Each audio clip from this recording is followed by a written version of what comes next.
তার পরের দিন আবার সেই আগের মতো অফিসে চলে গেলাম। আমার ডেস্কে কাজ করতেছিলাম, এমন সময় একটা মেয়ে এসে আমার পাশে ডেস্কে বসলো। কালকে আপনাদের বলেছিলাম, সেই মেয়েটি হয়তো।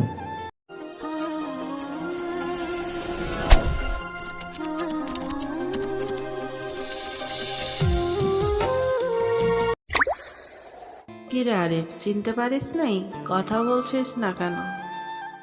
আমি কণ্ঠ শুনে এক প্রকার অবাক।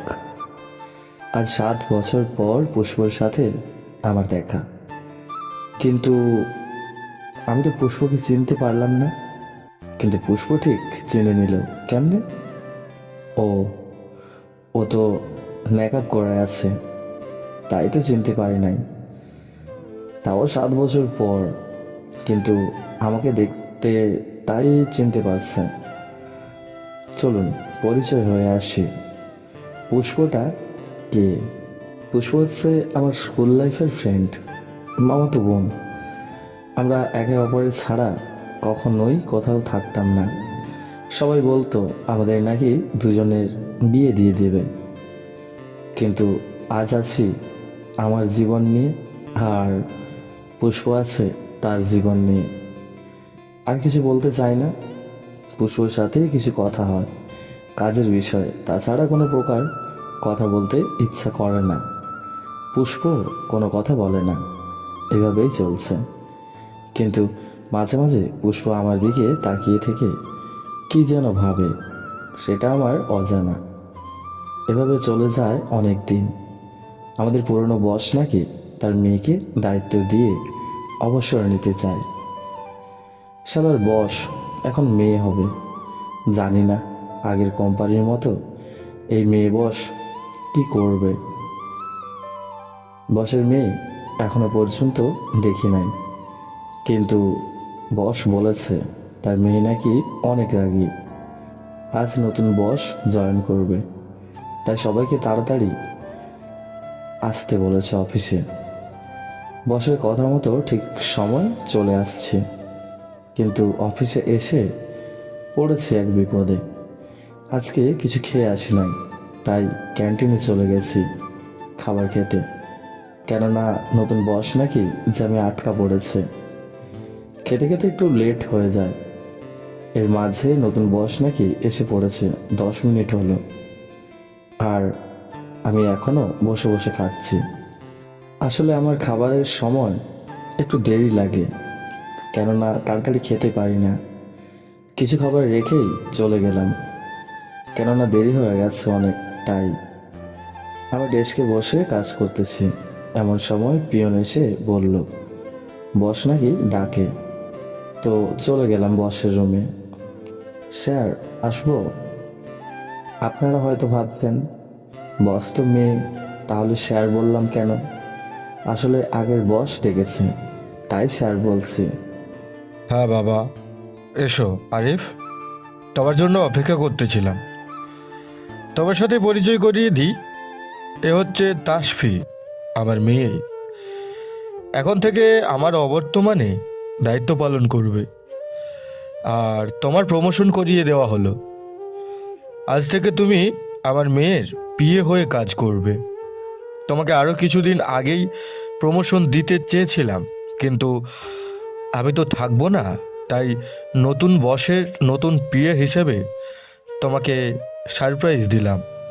স্যারের কথা শুনছিলাম, ম্যামের দিকে তাকিয়ে আমি অবাক। কেননা এ সেই মেয়ে যারে কিনা প্রপোজ করেছিলাম কলেজ লাইফে। তার দিকে একবার তাকিয়ে চোখ নামিয়ে নিলাম, কেননা পুরনো স্মৃতিগুলা খুব মনে পড়ছে। তাসফিকে অনেক ভালোবাসতাম, কিন্তু তাকে পাইনি। হয়তো এতদিনে সে বিয়ে করে নিয়েছে। আমার কথা কি আর তার মনে আছে? কিন্তু এভাবে আমার দিকে তাকিয়ে আছে কেন, বুঝতে পারছি না। আর আমি তার জন্য এখনো অপেক্ষা করে আছি। যাই হোক, এগুলো ভাবতেছিলাম, তখনই স্যার ডাক দিল। আরিফ, তাহলে কাজ করো, আমি যাই। আর কোনো সমস্যা হলে আমার মেয়েকে বলো, আর দুজনে মিলে ভালোভাবে কাজ করো, কেমন? স্যার, আমি বিয়ে পদটা নিতে পারবো না। এই আজ প্রথম স্যারের মুখের ওপর কোনো কথাই না করে দিলাম। স্যারও বেশ অবাক হয়েছে আমার কথা শুনে। কিন্তু কেন আরিফ? আমি তোমাকে বিশ্বাস করি বলে তোমাকে পিএ পদটা দিচ্ছি। তোমার মতো বিশ্বাসী লোক আমাদের কোম্পানিতে দুটো নেই। তুমি আমার কথা প্লিজ রেখো, না করো না। আমি কি করব ভেবে পাচ্ছি না। একদিকে বস এমনভাবে অনুরোধ করছে যা ফেলতে পারছি না, দ্বিতীয়ত বসের মেয়ে আমার একতরফা ভালোবাসা। এখন যদি সেই একতরফা ভালোবাসার বিয়ে হিসেবে কাজ করি, তাহলে তার সাথে সাথে থাকতে হবে সব সময়। তার তো বিয়ে হয়ে গেছে মনে হয়, তো এখন যদি তার মায়ায় পড়ে যাই তাহলে কেমন হবে? তাই মনে মনে একটা সিদ্ধান্ত নিয়েছি, সেটা আপনাদের পরে বলবো। এমন সময় স্যার বলল, কি আরিফ, বলো, আমার কথা রাখবে? বাবা, তুমি চলে যাও, আমি দেখে নেব একে কাজ করবে নাকি করবে না। আমি বলতে যাব তার আগেই তাসফি এইরকম কথা বলে দিল। তার কথা শুনে বুঝতে পারছি আমার ওপর অনেক রেগে আছে।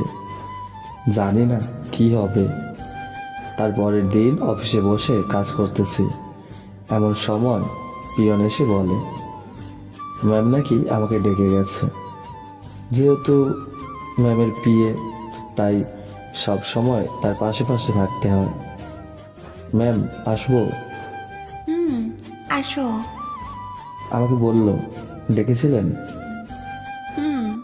কালকে আব্বুর সামনে আমার বিয়ে পদে থাকতে চাইলে না কেন?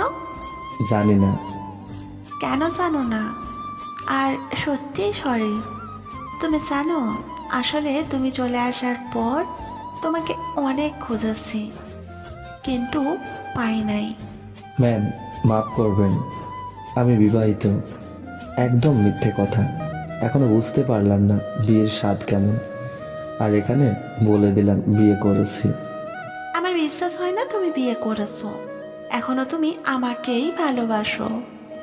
ম্যাম কাজের কথা থাকলে বলেন, না হলে আমি চললাম, আমার কাজ আছে। এই দাঁড়াও, অফিস কি তোমার না আমার? আমার হতে যাবে কেন, আপনার। তো আমি তোমাকে এখানে দাঁড়াতে বলেছি, তুমি এখানেই দাঁড়িয়ে থাকবে, কোনো কথা যেন না শুনি। ম্যাম আমি চাকরি করব না আর এখানে। 5 মিনিট ওয়েট করেন, আমি রেজিগনেশন লেটার আনছি।